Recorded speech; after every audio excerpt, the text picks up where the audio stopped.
Welcome back, everybody, to another edition of the Three Stooges Podcast. Joe Davidson, longtime of the Sacramento Bee, Chris Jackson of West Coast Preps, Jordan Georgeson of Gold Country Media. We like to have fun with this show. That's why we call ourselves Stooges.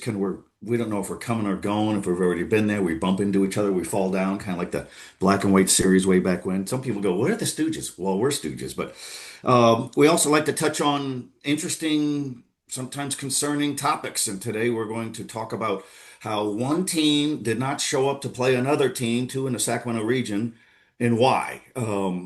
Chris wrote about it and Jordan wrote about it. So I'm going to toss to them in a moment. We'll also talk about a game I saw in Dixon, a game that was scheduled initially for Friday, got pushed to Saturday for all the most awful and tragic reasons. The Dixon Rams of Solano County, a proud program. A lot of alums work at that school. A lot of the alums are on the coaching staff, dealing with a player suicide that has rocked that town and rocked that program. And to see the sportsmanship between the Rams of Orangevale from Casa Roble and the Dixon Rams was really moving. This is why we have high school sports. We'll dig into that. We're also going to have game balls. We like to celebrate the achievements of players from all around the region. Doesn't matter if they're ranked, doesn't matter if their team is ranked. If you're an achiever and we notice it, we're going to talk about it. And then we'll also pick a game or two as we bounce it around our roundtable, a game of note this week with some insight and a score there. So, Chris Jackson, let's go to you. What happened the other night? We have two longstanding high school football teams are in the same league, and a game did not happen. Yeah, the JV game was played as well between Lincoln High School and Center High School in a PVL battle. It was also Lincoln senior night as well. So Lincoln is going through their senior night festivities at this point. But Lincoln head coach Alan Burke had said he looked towards the stands. Nobody else was really filing in, right? Usually I get varsity parents come in, there's people leaving, nobody coming in. Center's not warming up on the field, behind the field, like a lot of teams do, getting their easy outs, everything else. Come to find out, Berg was told by an administrator around 7:15 p.m. that center was not coming, transportation issues. Tried to reach out to center multiple times. Their head coach, athletic director, never heard back. Alan Berg of Lincoln went on the record, spoke about all of it, the situation. I know it was the same for Jordan as well. I don't think you heard back from center as well with this, but Lincoln heard back right really when kickoff was supposed to happen. They're going through senior night festivities and they find out there won't be a senior night football game. And there's a lot to this. A game was not played. You don't get that senior night football game, that last guaranteed home game that you dream of, you think of, that you still get the emotional moment with your parents, taking photos, family, all of that stuff, but you don't get to play the game. They're also honoring cheerleaders, band members. It was teacher impact night. There was all that stuff. They still found a way to get the cheerleaders to perform. The band still performed their halftime show, although there was no halftime, right? Because, well, there was no football game. But the ramifications, as I detailed in the story, as well as you have officials, referees, you pay them. There's the snack shack that goes for the whole game and then some, right? You get all that food, all those drinks to stock up on it. Only so many sales you can make now that there wasn't a game played. You still had a band performance, cheerleader performance, but it's not like the classic 2.5, 3 hour Friday night varsity football game, right? So there alone goes a lot of sales from students, little kids, anyone else that wants nachos, candy, Gatorades, whatever it is, right? We were all there as a kid going to that snack shack back and forth. So that stinks. But the biggest thing really is Lincoln didn't find out from its side, its point of view until late, until 7:15 p.m. JV got there. The question is, why didn't the JV bus go back to pick up the varsity team if there were transportation issues? Seen it happen before. Berg's previous job, they had transportation issues all the time, but they always found a way. The district would find a new way to get a new bus for them. Here, if it happens at Lincoln, he knows that parents will drive them. Heck, maybe coaches will help drive some of the kids too as well. I've covered games with transportation issues before in playoffs, whether that's here, the Bay Area, anywhere. It happens, right? We've all had car problems. Buses have problems too. Buses break down. I know 12 Bridges had a whole bus fiasco traveling back from Arroyo Grande. Luckily, they got back home safely, but obviously never fun there. But the concern is just not finding out until late the transportation issue claim and just the fact that it's called off at 7:15 p.m. when everybody's already there. Officials have shown up. There's a lot that Lincoln is not happy with. They're thrilled with how their players handled it. Of course, you're going to be pissed off. You're going to be disappointed. I mean, quite frankly, it freaking sucks that you can't play a football game, but they handled it as best they could. This is a group, a senior class that's been through a lot together. They're resilient. They're undefeated in the PVL after 2 years ago, going 1-9 overall. Saturday, they were at the funeral for a father of a player, which just goes to show you how close they are, how tight knit they are, how they always find a way to get through things. Stinks though, because you lose a chance to play your senior night. It means a lot to these kids, to these families to have that last guaranteed home game. And there's a lot to it. I know, Jordan, you'll get into it right now. I know I mentioned Snack Shack and referees, but there's also other ramifications that could come from this as well. Yeah, I think one of the big things is kind of the ripple effect this has too. Right now, Lincoln is sitting as the number 5 ranked team in Division 5, and they're 2 points behind Lathrop in that 4-5 matchup. And, if it stands right now, we know the section kind of moves some seeds around, but let's say, everything's chalk in this situation. Lincoln's going down to Lathrop. Right now, both teams are 7-1. And, yes, a forfeit win essentially goes down as a victory in the win column and a no contest in the ratings. But I'm sure Lincoln would have loved the chance to get to play and potentially win, by a couple scores and move their rating up and have a chance at that home playoff game. Then, especially now that that's bigger because now that home playoff game can kind of serve as the senior night they never got. I think what stings a little more for Lincoln too is last year they were the road team in that 8-9 matchup as well. So, that's a team that's right on the cusp. And it's got to be frustrating for them because, again, you go through all the motions of having the game day. But it's a missed opportunity to get a boost your team's rating going into the season. And the other big thing about it too is it's not just Lincoln that's going to hurt with this. It's Wheatland right now. I believe they're right on the cusp as number 9 in Division 6.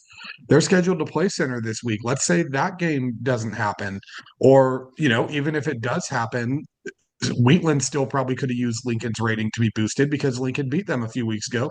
Same with Bear River in that same boat. They play center week 10. If that game gets played, great. But then, Bear River kind of needs Lincoln's rating to be boosted up to have a shot at the playoffs, especially after losing their last game. So the ripple effect goes far beyond Lincoln in this, but I think some of the frustrations too. I talked to Berg, and I also talked to Wheatland coach Andy Fatton, who's I guess the correct term is like the commissioner for football in the PVL, or each sport kind of designates a leader. And Fatton had some good points too. He said that one, it's a tough situation. Like coaches shouldn't have to double check if their opponent's going to show up. And, there needs to be communication. Every school's done it before. And, every coach has dealt with transportation issues, but you find a way to get it done. And I asked him too if there's a written protocol about how much notice you have to give a school before forfeiting. And he said there really isn't right now, but that's something that he expects to change with this. And then the other big one that I found out with this situation, because we started hearing the murmurs on Friday night about this, and I happened to be at another PVL game. And I had a couple PVL athletic directors and coaches, and have confirmed this now with multiple schools, that a center hasn't been present at recent league meetings as well. And those meetings are considered mandatory. And a lot of people in the league have expressed frustrations at the fact that they've kind of just been a non-participant and a no-show at some of these meetings. Last year, center forfeited their last 2 games against Wheatland and Bear River to finish the season 1-9. So obviously now these games against Wheatland, Bear River are going to be up in the air. And, I'm not going to sit here and just kind of harp on center because like we said, they've said transportation issues. And last year, I know those forfeits came with low numbers, but we also have talked a lot about teams transitioning to 8-man football. We know Esparto had to forfeit some games because of guys out. Adventure Christian, who is an 8-man team, didn't have enough people to field a varsity team for the first couple of weeks, so they demoted themselves to a JV program for the season because they don't have any seniors yet, so that they could get a season in. So, if this is a situation where maybe numbers aren't there, then that's something that maybe needs to be looked at, of dropping to 8-man football until you can get the numbers back up. And I mean, the people that have reservations about that, ask Miraloma how that's going for them, because they're having a great time with that. Or ask Forest Hill, or some of these schools. And again, though, I think the big part too is the frustration of not showing up to this game, finding out last minute, and then from the PVL ADs and coaches kind of saying, they haven't really shown up to league meetings and been a participant. And it's kind of, I get the frustration, and I don't necessarily blame some of these coaches and ADs for kind of feeling like this could be something more than transportation issues. I know Lincoln, a lot of Lincoln fans and Berg all noted that there were no new faces coming in on the visitors' side at the end of the JV game. So, clearly center parents and fans had been notified that this game wasn't going to happen before Lincoln had been notified. And I think that's one of the most telling things about this. It's just there needs to be communication.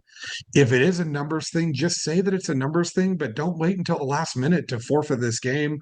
And if it is a transportation thing, then again, I get that, but you knew you were having issues with your transportation before 6:30, 6:50, I think was the time I was told that it got relayed to Lincoln, and then 7:15 is when they got relayed from the AD to the coach. So, I mean, there were flags that these or transportation issues were going to arise before 6:30. So there needs to be more communication, and I'm interested to see how this plays out, because I'm sure there will be some type of repercussions for this from the league, but at the same time, it's hard to prove that it was anything more than this. There's no conspiracy theory behind it, but it's just frustrating all around.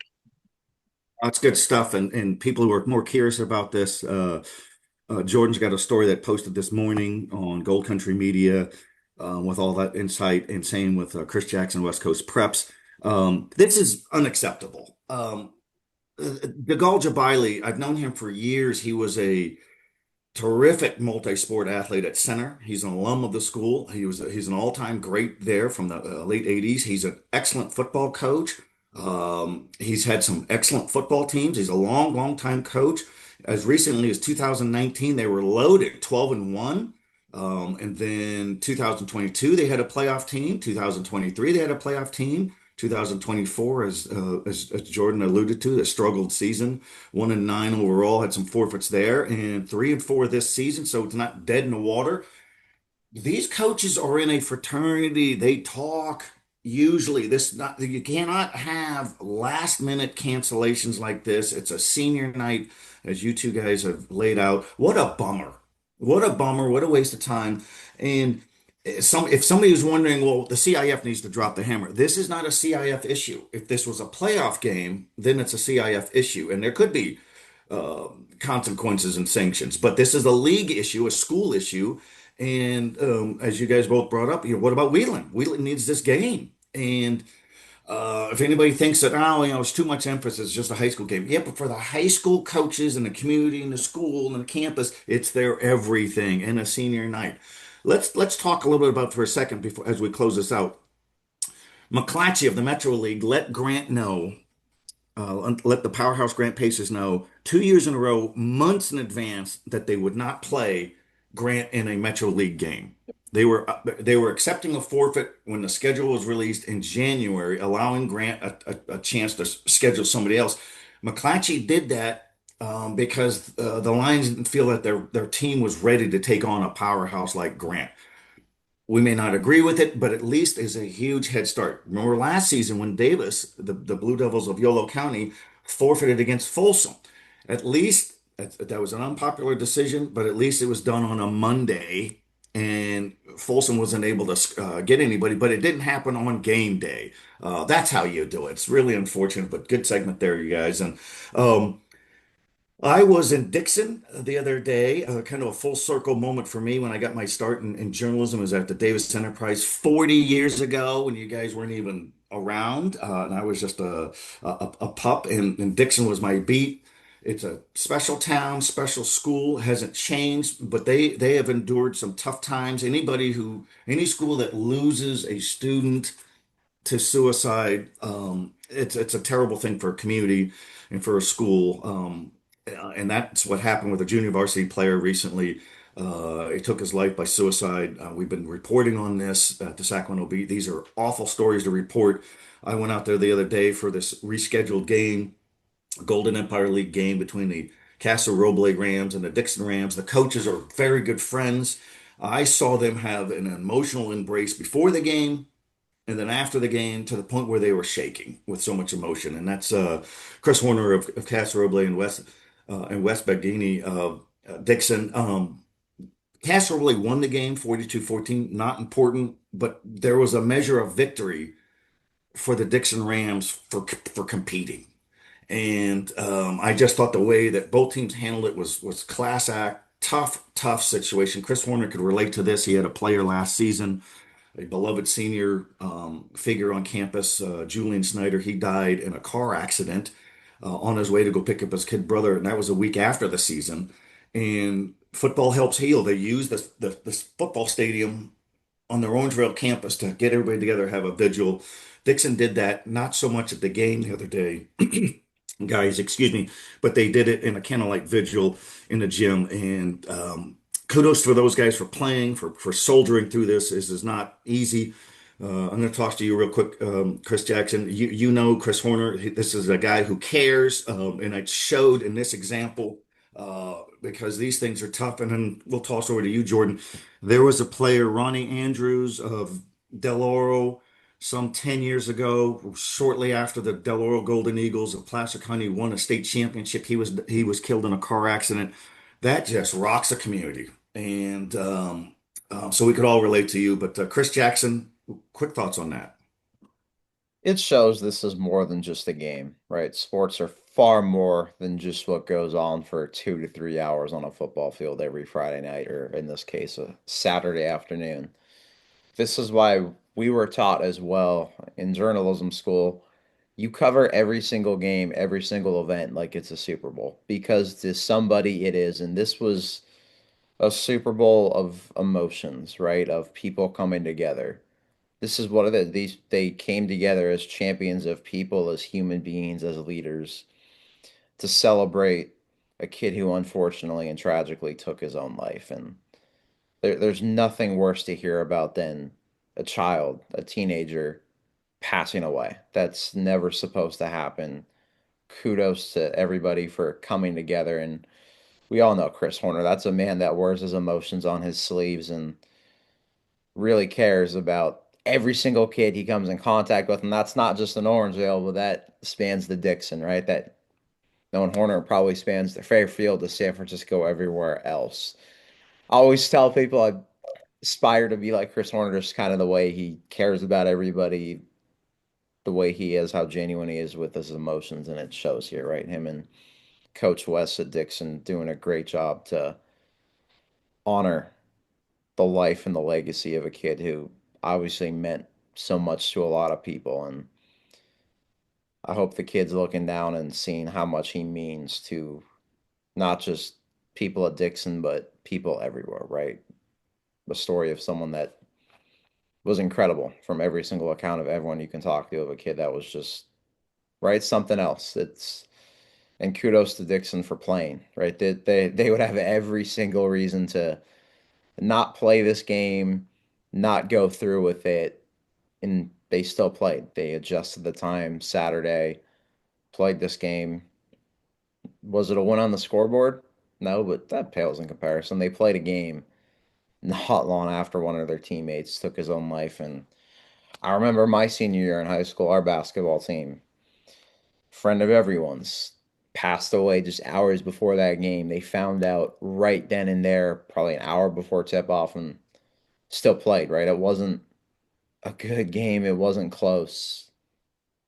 There, the reasons for it are obvious, right? That emotions were just so huge, but to just play that game, to get through it was just, I don't know, a great coping mechanism for a couple hours to just get through it and, I don't know, help yourself be with your other best friends, your other brothers. And clearly that's what Dixon and Casa Roble did on Saturday. And I'm sure that both of these programs, not just Dixon, who had one of its players in its program take his own life, but I'm sure Casa Roble will do other things to honor this young man as well.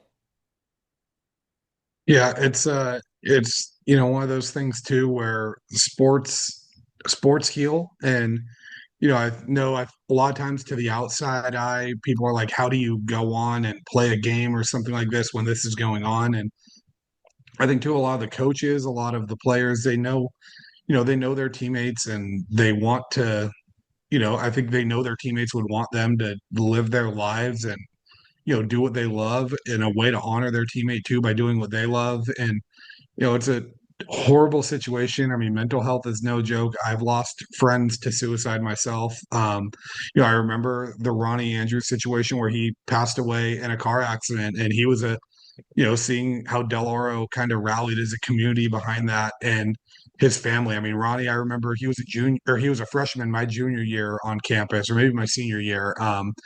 And, he was one of those guys where even though he didn't get on the field a ton, he was absolutely a glue guy among his class and was revered by his teammates. A lot of friends of mine actually knew him pretty well. I didn't know him as well as them, but I haven't heard a single person say a bad word about him. And seeing that community heal and how Del Oro has moved on from it is huge. I think, Dixon is a great town with a lot of good community around that school. Casa Roble, the same thing. So it's kind of fitting those two played against each other in this. So, it's two programs that know what the other one's going through, but also that are very community based and have that nice backing. And then I even remember, an example of how sports heal. When I was a junior at Del Oro, we had a span where there were, I think, four students that passed away in a span of 6 weeks. And they were toying with canceling school for a couple of days just because everyone was so emotionally exhausted over this. And, we moved on, and that week there was a basketball game against Roseville, and I think there was toying with canceling the basketball game. The game ends up getting played, and there was a moment of silence before the game, and just it was, even though the game, I can't even tell you the score, who won, who was the opponent, but it's just the healing that happened in that moment of just having a little bit of a return to normalcy, but also just an outlet for everyone to be together and grieve too is a huge thing. I remember a few years ago when I mentioned it, texting you guys when we were talking about the situation, but Colfax a few years ago had a soccer player that had gone missing, and they had played a game while he was missing because no one knew what was going on, but no one really thought anything of it.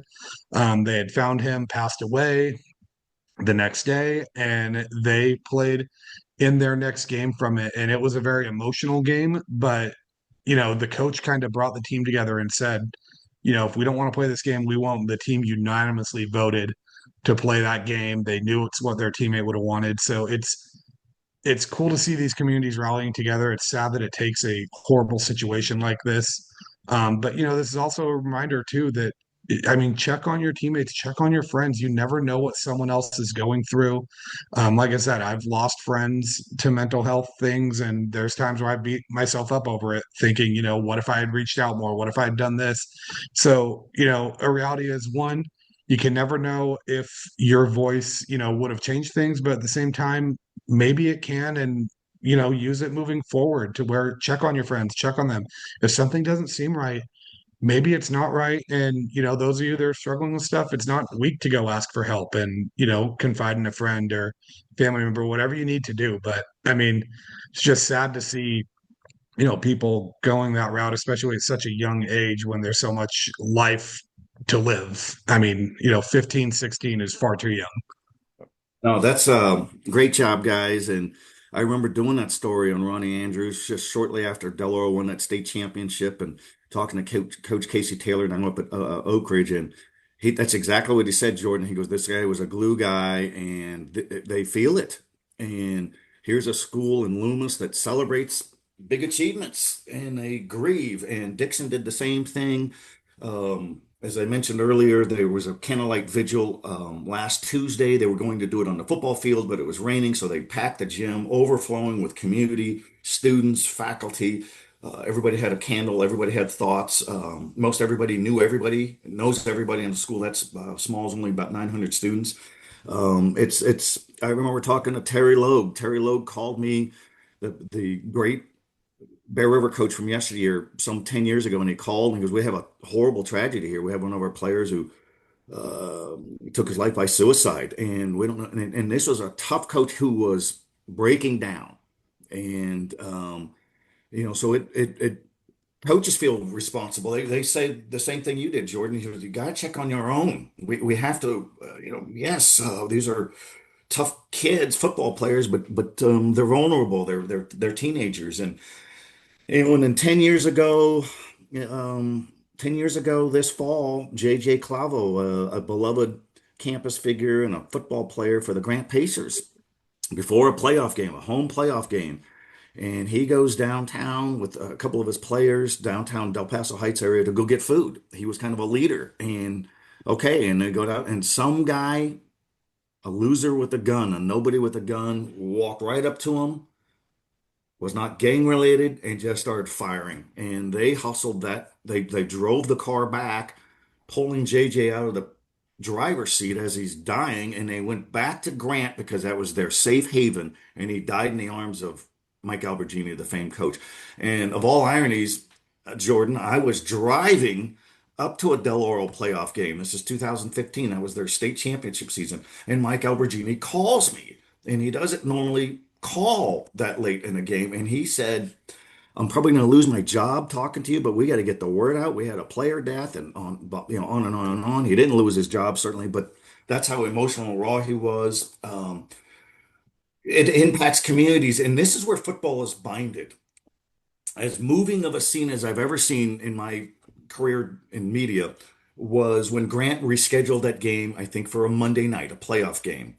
And there were representatives from just about every school in this region, players, coaches, they had the uniforms on, and they lined the entire circumference of the football field at Grant in solidarity, united as one, in support of Grant to say, we're here for you. Nicole Clavo was the mother of JJ Clavo, just a powerhouse woman, personality. She has told me many times over the years she still goes to Grant games because it helps her continue to heal. That's what football does. That's what communities do. And it's just awful that we have to talk about these things, and sad, sad, sad. But let's ramp it up and have some fun with this segment. We like doing this. We like to do game balls.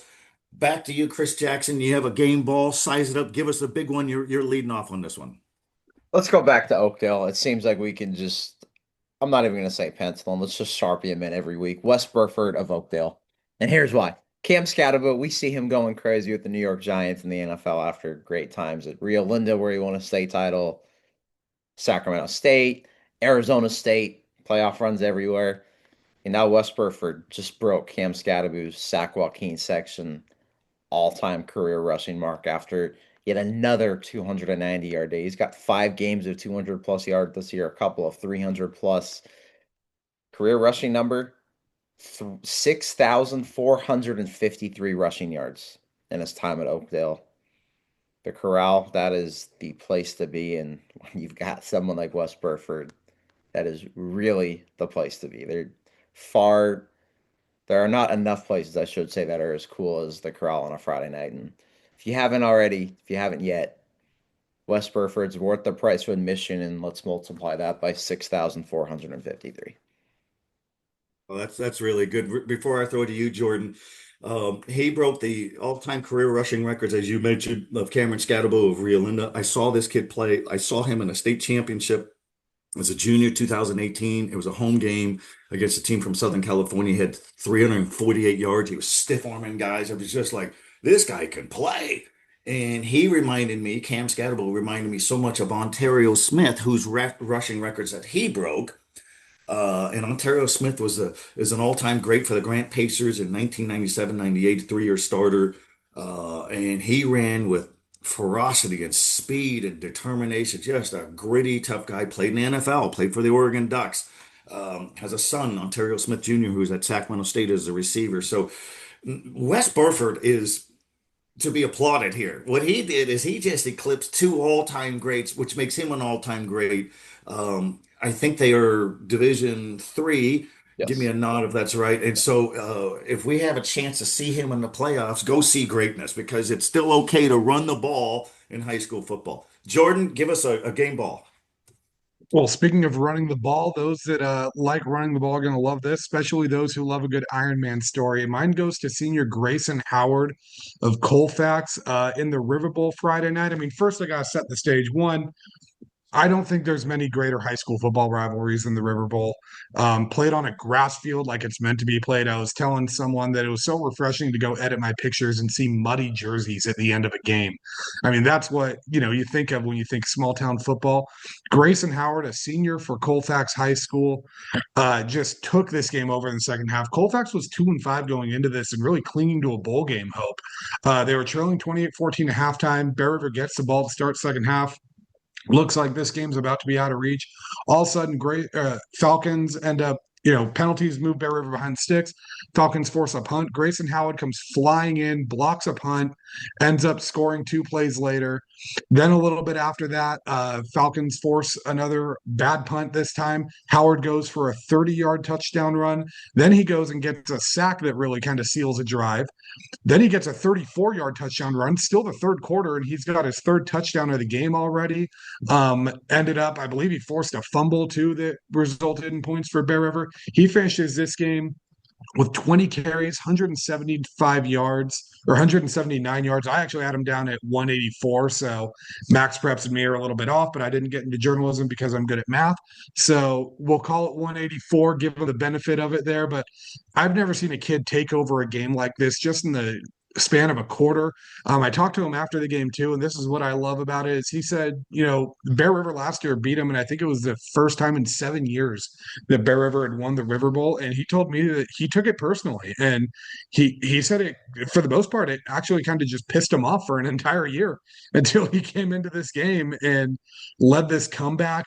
They win this game 45-34. They scored 31 unanswered points, and I mean, almost all those points were either set up by Howard or they were scored by Howard. So a tremendous performance. And what I love too is I asked head coach Jason Stowers about him, and he said he ran the ball like a Colfax running back. And I mean, anyone who's been around that program knows the guys that they've had coming through that program. And then I asked Howard what that meant to him.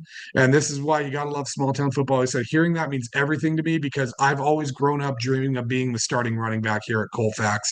I mean, hats off to Howard for that, an impressive performance to take it over. And you love those small town rivalries where these kids grow up dreaming of playing in these games and then they get to have their big moment on the big stage.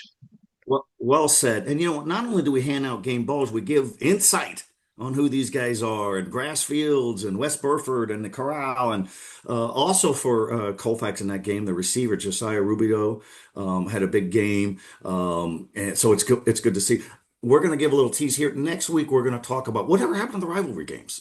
I mean, are they still around? What happened? Realignment, things like that. So we'll hold on some of those thoughts next week because Jordan, I think you're going to be at a rivalry game this week in Placer County with Delaware and Rockland. So there still are some rivalry games, not as many, but I think that's a good topic as we go into week 10 next week. All right, game ball. I have Gunnar Marsh of Christian Brothers. He's a junior receiver. He had 9 receptions for 163 yards and 3 touchdowns, and he also made 10 tackles on defense.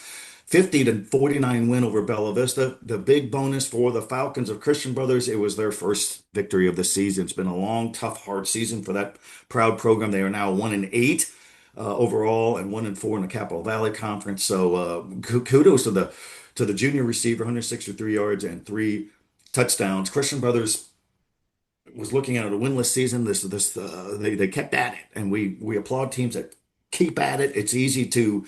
Sometimes it's easier just to give up. Chris Jackson, one more game ball. So I'm going to give out 2 here, and one of them is really fun. It was the game you were at Saturday, a really emotional day, but some fun in this too. Casa Roble football player forgets his jersey to bring on the road to Dixon. What do? They combine Haynes with the little ingenuity, as Chris Horner posted. They drew this stuff, colored it on a Haynes shirt. Looks like some great Sharpie there. Kid is able to play. I believe he had a kickoff return touchdown in that game too. So maybe Haynes and Sharpie should get a little sponsorship to Casa Roble High School after that. So that's a really cool thing there. Chris Horner once again finding ways to just do things for his kids, right? And then the other one, let me go to Gregory High School, where I was at Thursday night against Enoch's. Gregory had lost 6 straight before this. You would not have thought that, though, the way they came out fired up. You would The great Guns N' Roses, Welcome to the Jungle, blasting as they ran out through their helmet, through the smoke, through the Jaguar. It was freaking awesome. And Bryce Simons, two interceptions, had a pick six that tied it, and then later an interception in the end zone that sealed it. Gregory snaps a 6-game skid.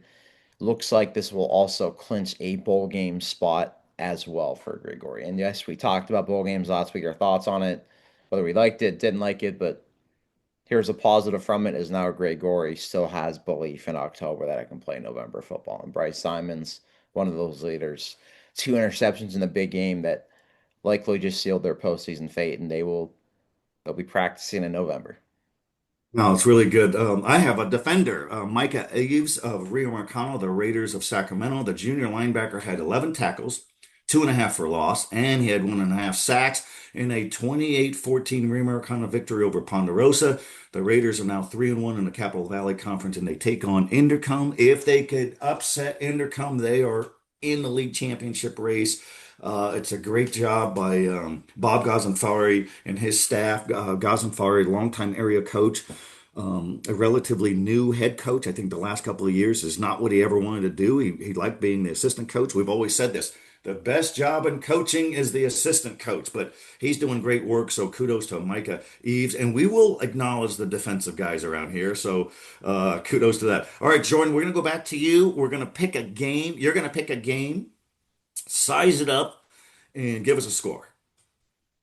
All right, I've got to go with Del Oro and Rockland for this one. An awesome matchup throughout the years. I checked the Max Preps all-time season rank or all-time matchups, at least for the last 2 decades with this. I think it's 14-11 Del Oro. So that is even as rivalries come out here. But Rockland's won 3 straight, including a playoff game the last couple years. And I mean, if you had told me back in August with what we were thinking of some of these teams that this was going to have huge, huge, huge implications, I think we would have all kind of rolled our eyes and thought you were crazy.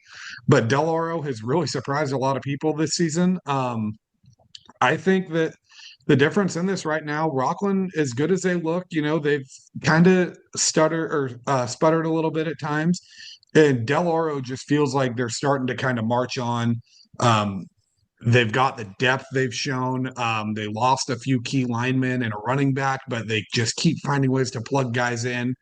And on the road in this one, and given that this rivalry never feels like a team wins too many games in a row, I'm going to go with Del Oro. We'll say 24-23. We love the 1-point games.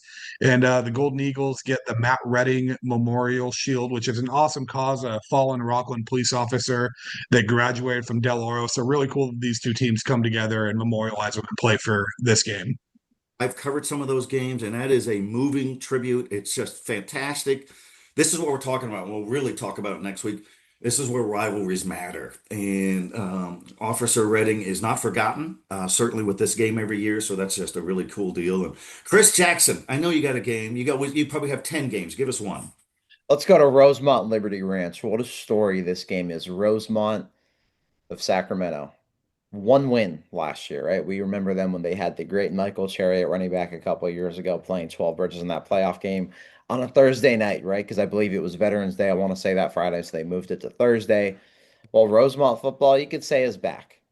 6-2, and they're playing Liberty Ranch, who's 8-0. And here's some great stuff about Liberty Ranch. Just beat Bradshaw Christian. That was a huge barometer for Liberty Ranch to show that, yes, the Hawks of Liberty Ranch of the city of Galt are for real, undefeated. Last week, ran for 316 yards. You had Andrew Quinn, 134 yards, Joe Lara, 97, Wyatt Correa, 65.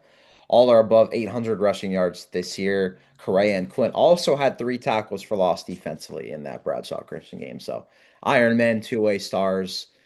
I'm going to go Liberty Ranch. Let's go Liberty Ranch by 10 in this game. I think it's going to be close for a while, but Liberty Ranch wears you down. They've got that great ground game. They'll make just enough plays defensively, wreak some havoc in the backfield. What are we feeling? Like a 27-17, 31-21 type ball game is the way this one sounds. Jordan was just talking about how fun it is to watch games on grass. Well, Liberty Ranch took on Bradshaw Christian last week at Bradshaw, and that's a grass field. And there were guys with dirt on their uniforms after that game, and Liberty Ranch lost one of their key players to a bad injury, a big lineman, so they all rallied behind him. Warren Schroeder, longtime coach, said that win against Bradshaw was one of the greatest wins in program history. He's been there a long time. They've done such good work, and they run the ball. So does Sutter. So does Bradshaw Christian, and so does obviously the Manteca Bulldogs, and so does West Burford. Could you imagine if West Burford had some blue chip quarterback who came in? He'd say, "Just keep handing me the ball, and we'll Well, get you know all what? yours fine." But Speaking of Manteca Oakdale, let's mention this. We'll preview it next week, but what is that? The final Friday, Halloween Friday next week, the regular season finale. Oakdale plays Manteca at Oakdale. I'm fired up for that. that's a rivalry. Yep. Yeah, we're going to whip up the rivalry. So, Rosemont has a first year coach, Nathan Miller, and he is highly regarded. He was a coach, assistant coach at Pleasant Grove in the Oak Grove Unified under Josh Crabtree. And I've known Coach Crabtree for years. And Crabtree sent me a text a couple weeks ago and said, "This guy is got something special about him. He's got leadership." And when you take a team that won one game, and then you're this good this season, that's a credit to coaches, because what happens in high school sports if you win one game? A lot of times they leave or they don't play, much like Alan Berg up in Lincoln in Placer County. One win 2 years ago. Here they are in the cusp of a league championship race. It's a tribute to the program and the coaches because these kids aren't quitting. So outstanding. All right. My game is going to be that I'm going to pick is the Pleasant Grove Eagles at the Oak Grove Thunder and Herd in the Delta League. We'll talk about rivalries. This has been a good rivalry, a cool rivalry, up and down rivalry over the years. Pleasant Grove opened in 2003 or four. Elk Grove opened at the turn of the previous century. Um, if Elk Grove wins out, the Thundering Herd can tie for a league championship. Their Week 10 game, the Thundering Herd, is at Monterey Trail. Could be for the Delta League Championship. You got the longtime coach John Heffernan, who's in charge of the Elk Grove Thundering Herd, and first year coach Sam Cole is with Pleasant Grove. Sam's got some coaching chops. He was on some of those state championship Folsom teams as a defensive coordinator, was a defensive coach for a couple of years at Sacramento State. Highly regarded coach there as well. I'm going to go herd is the word. I'm going to go 30-28. Elk Grove wins this. Elk Grove looking to get some good positioning for the Division II playoffs, but also trying to set it up so they could um, take on Monterey Trail next week to maybe force a league championship. So we got some good games there. And guys, we have hit the end here, and appreciate your insights. It's good to touch on all topics here. We will touch next week on some rivalry games. Week 10 is here. We'll refresh on what the bowls are about. There's going to be bowl games for some of the lower seeds. And we'll touch on that again because that's just around the corner. And we will continue to highlight the good players out there and touch on topics of why teams quit, what's going on. I've got a word out to DeGolja Bailey as well at center. I'm wondering what's going on there if they're going to even finish their season. But Joe Davidson, Chris Jackson, Jordan Georgeson, we appreciate all you guys, and our listeners, and we will see everybody soon.